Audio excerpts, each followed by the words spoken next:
Good afternoon, everyone. How's it going? How's everyone doing?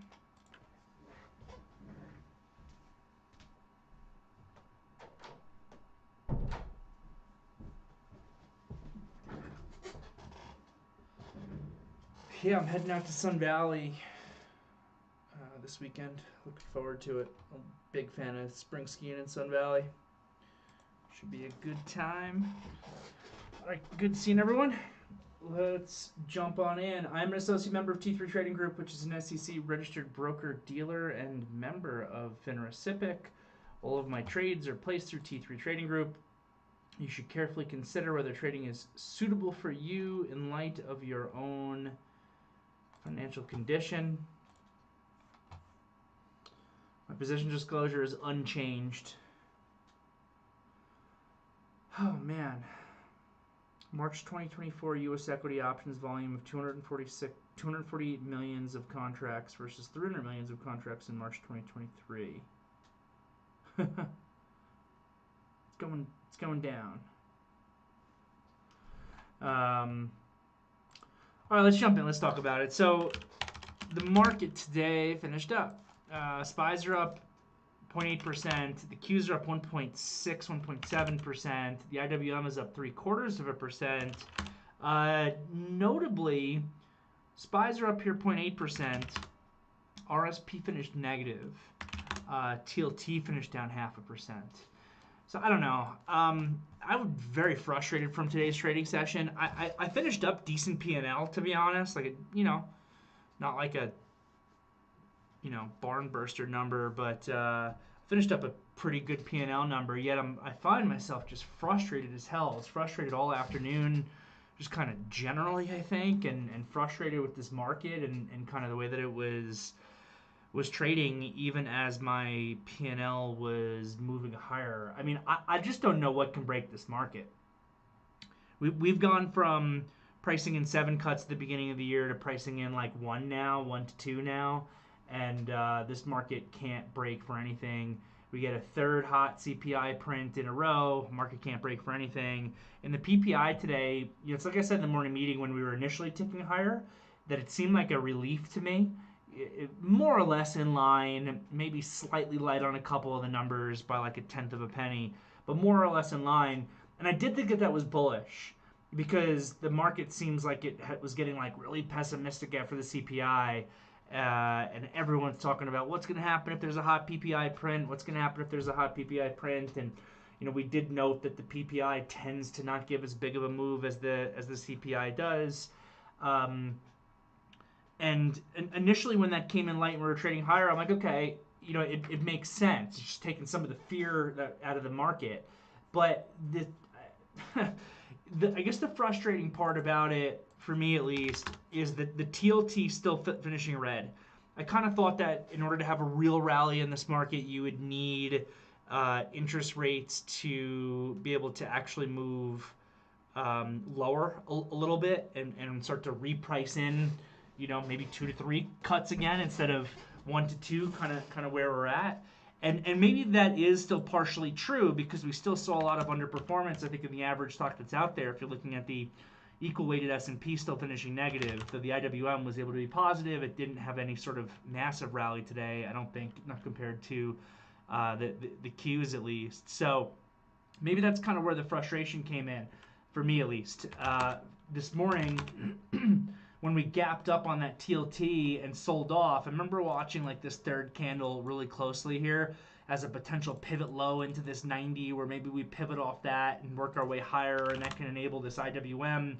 I bought the Russell off this third candle low, this gap fill into the 80 MA. I bought the TNA ETF here, looking to see if the TLT can bounce and the IWM can potentially bounce and this market can go. And I got stopped out of that trade, didn't get any follow through on it. And then obviously we ended up having this massive afternoon rally that seemed to get set off at 1 p.m.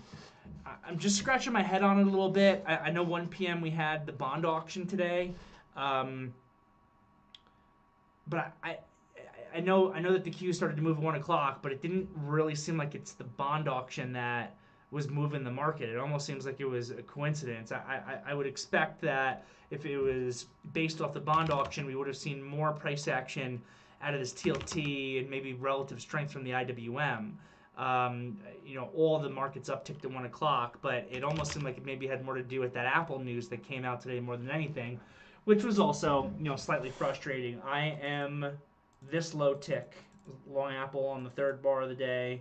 I got stopped out at 168 spot 31 at 10:20 a.m. I am that absolute low tick there, and then this rally hat went on.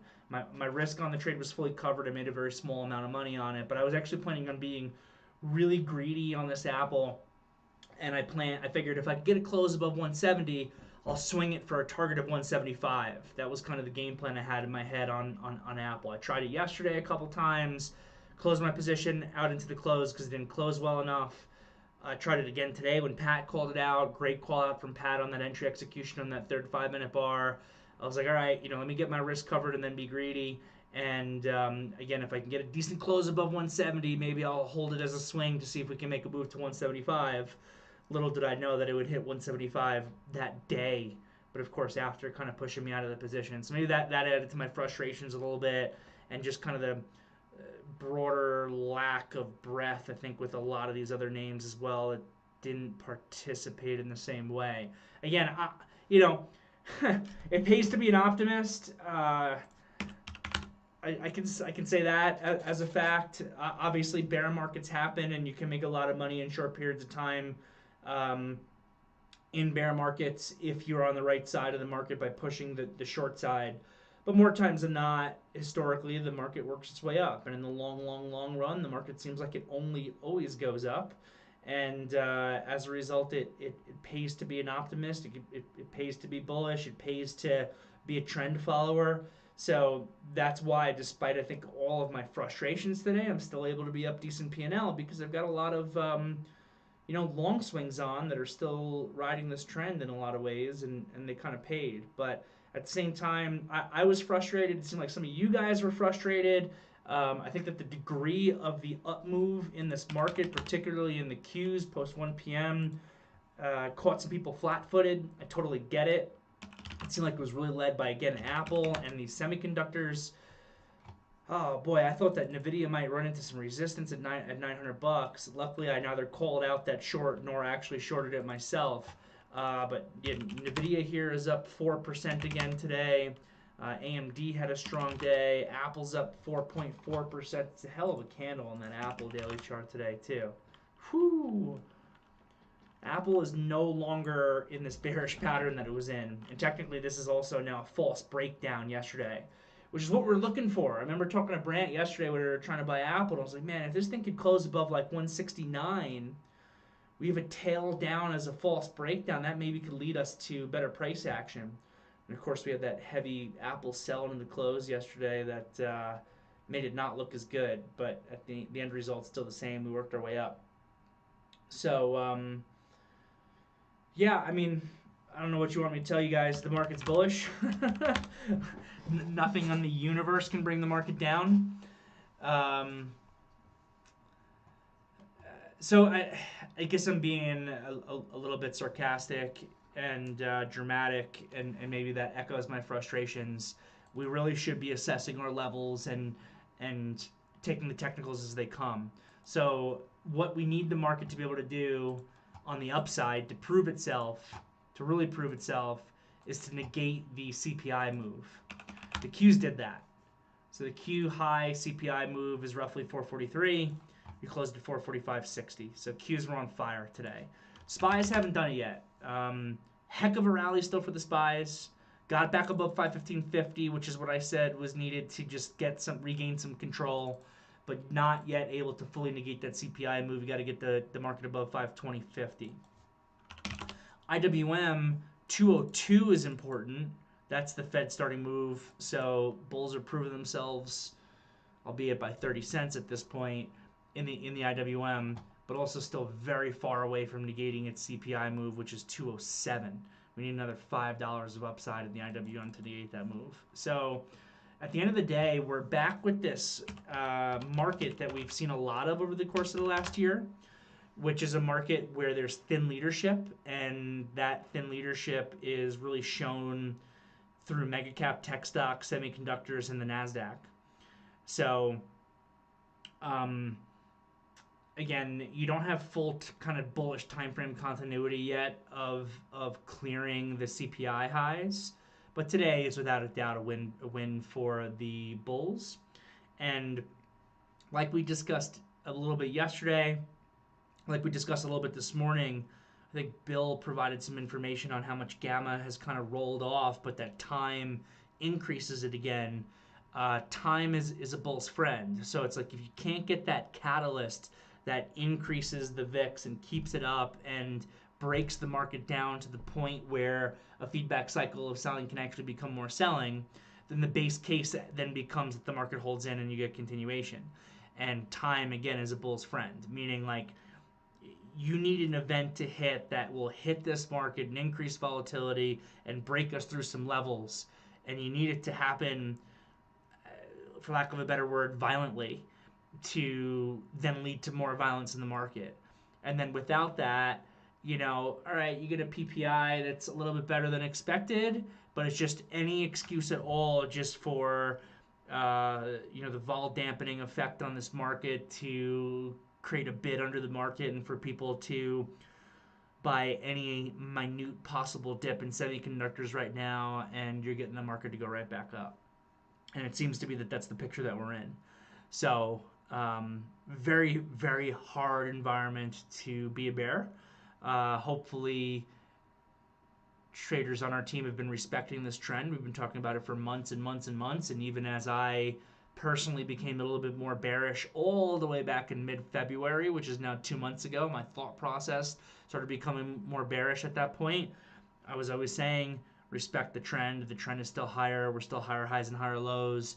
Let's pay attention to our support levels. If we ever lose those support levels, then maybe the bear case can begin to come into play.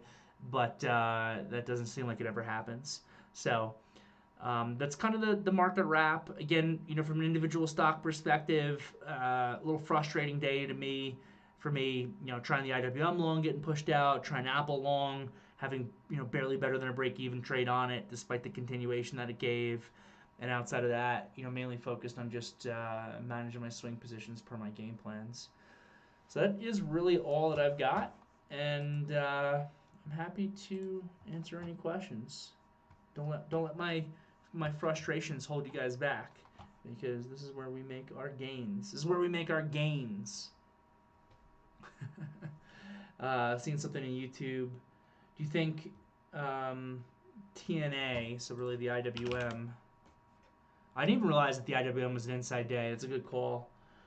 IWM for an inside and up tomorrow if the TLT gaps up. If you can get some support from the TLT, then yeah, I think that you get the IWM upside continuation as well. I would love to see that sort of rotation, but we didn't get it today. There's no indication that this TLT should bounce right now. The TLT looks broken. We're below $92 support. I mean, maybe we can get an oversold bounce at a certain point, but this market broke really hard. And again, it's the break of this TLT, and not just the break of it, the speed of the break of it that would incline you to want to be, if anything, more bearish on the market. But good luck with that.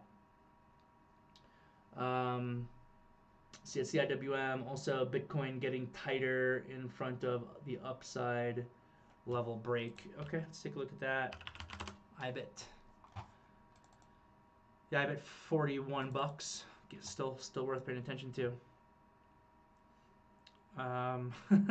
Josh wants to know if the market will ever gap down again in his lifetime. I hope your lifetime is long and happy, Josh. From Cold Smoke, on the macro view, it is tough to be a bear, but for weeks now, almost every single gap up has been, at least initially in the day, sold, and often sold hard. So the bears are out there.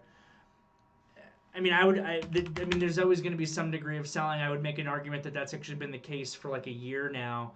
Markets tend to be weaker in the mornings and stronger in the afternoons. I think that has something to do with the zero DTE complex dynamic. There's always money to be made on both sides of the market. There's always money to be made on the short side of the market in something that had bad earnings, bad news, or cute little day trades of upside extension or gap fills or whatever. But there's no way you can say with a straight face that the bear side of this market's been easier than the bull side of this market. Not even close. From Bill, I think you need a longer dated reach and vol protection to overcome the zero DTE dynamics. Kind of saw a preview of that with the Iran headline last week. Yeah, and you were posting all those, like, what was it, $36 calls in the VIX for May, was it, just a day or two ago? Pretty recently. Yeah, Brian, it hasn't been a momentum market. It really hasn't been, which if anything is also part of the frustration. It hasn't been a momentum market. It's been a grinder, and really the spies and Qs have been more range bound, especially the Qs have been more range bound than anything here for months.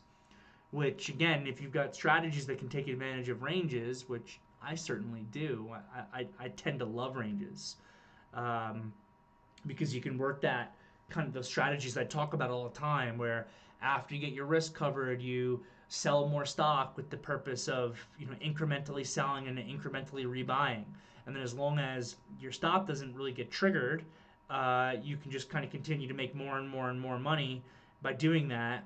And then another thing that I've liked to do is, as I make money by working those ranges, I will actually lower my stop, which is not something that's a newer thing for me in the last couple years, I guess, where it's like, all right, let's just say that, I don't know, make a super simple example.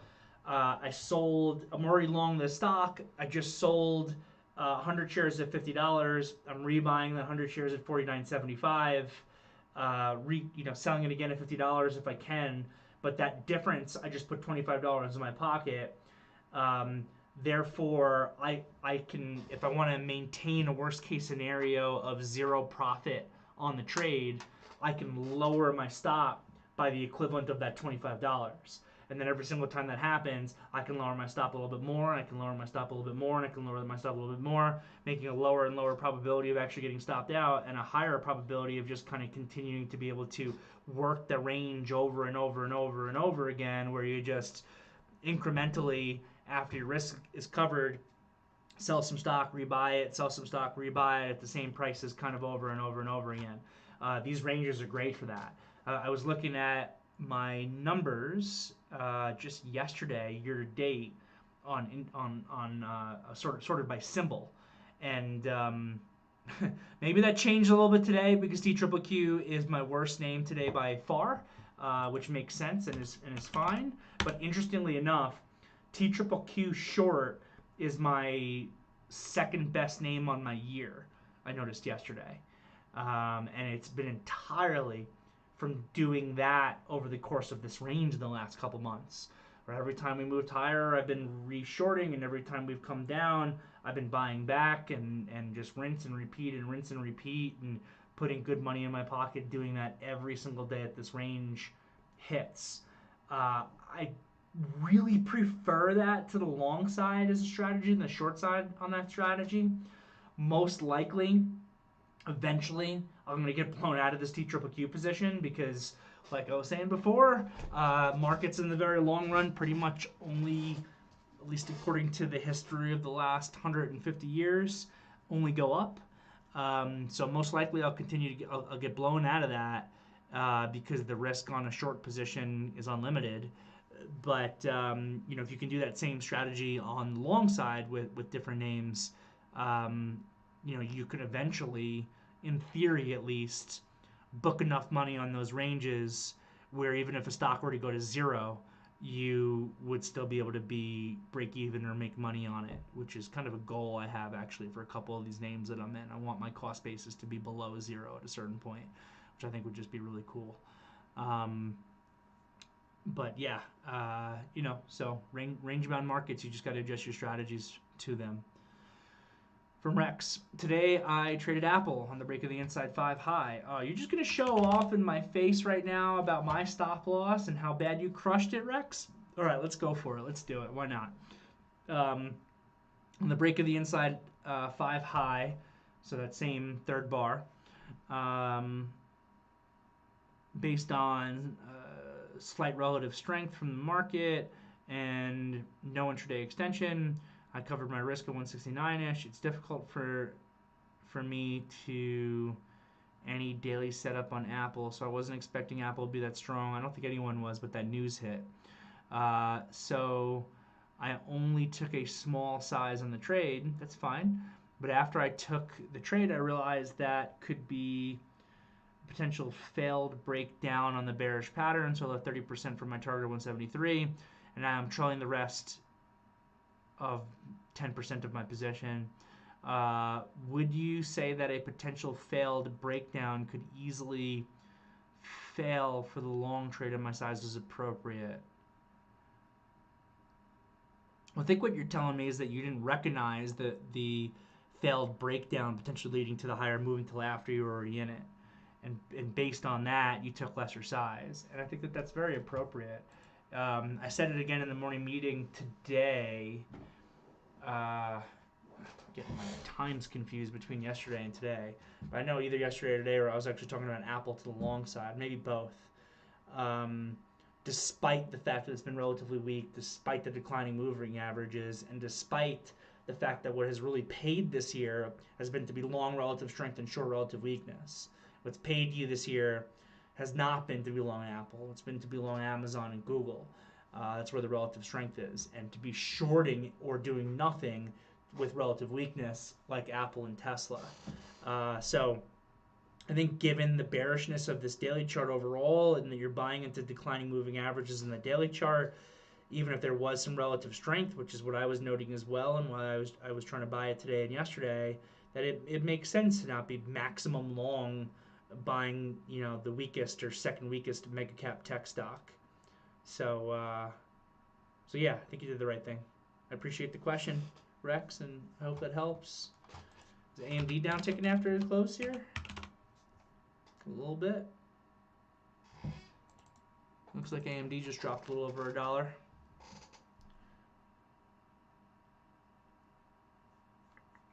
I don't think the Qs are really moving down though. No, they're not. At least not yet. I don't see any AMD headline. What else, guys? Anything else? It's going to be a real quick afternoon meeting if no one has any questions.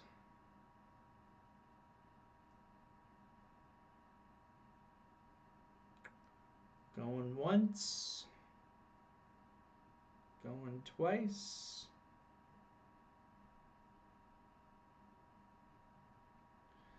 You're asking the wrong person, Jim. I really don't know. That information has to come from the operations team. I'm not involved in it.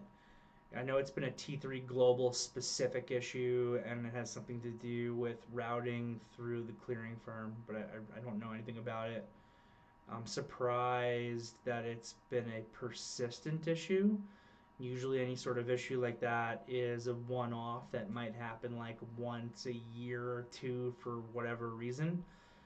But it seems like there have been some routing issues that have popped up on a few different occasions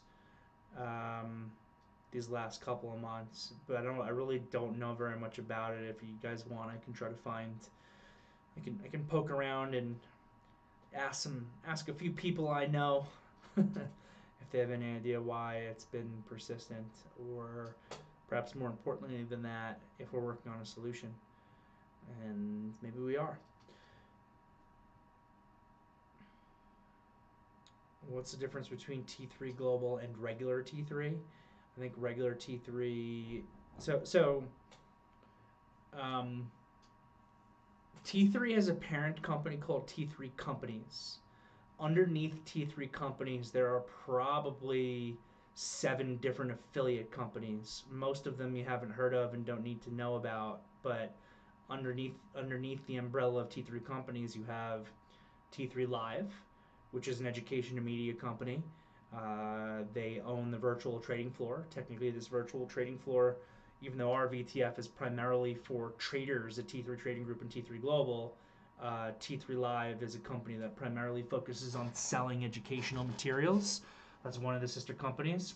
T3 Trading Group is the original T3 company, as far as I'm concerned, going back to 2007, but really going back longer than that because prior to 2007, it was just a merger of two equals, two pre-existing proprietary trading companies. One was called Nexus, which was Sean Hendelman's company, and one was called Sperling Enterprises, which is where Scott Redler came from, and Mark Sperling, if anyone knows him.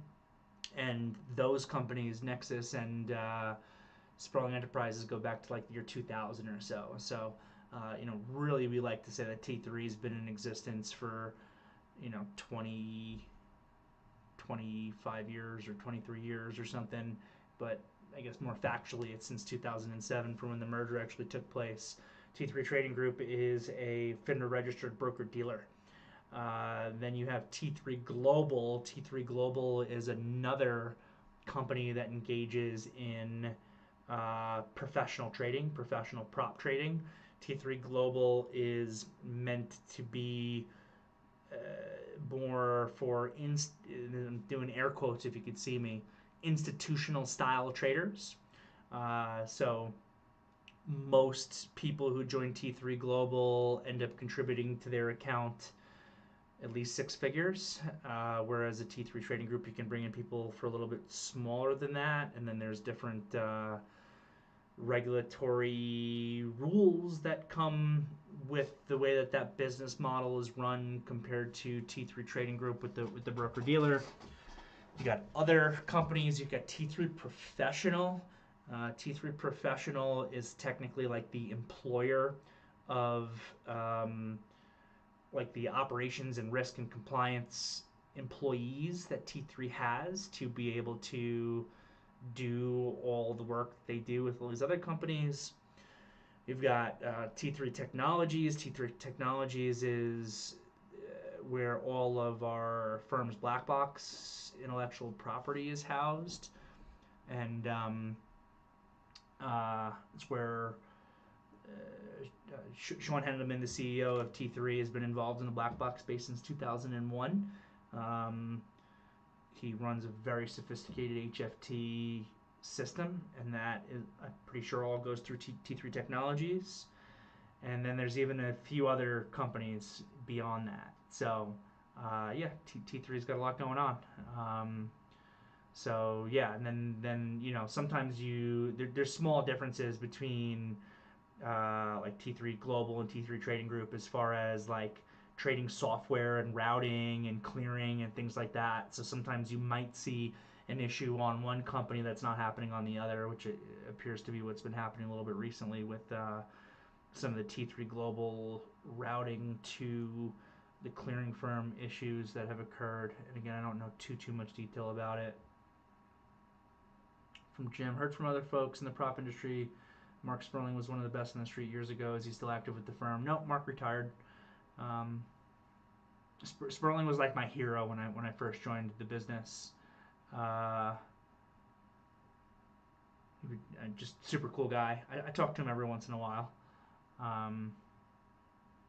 But no, he bowed out of the industry in 2018, 2019, something like that. Right before, of course, he would have absolutely crushed the COVID move, but decided that he needed to step away.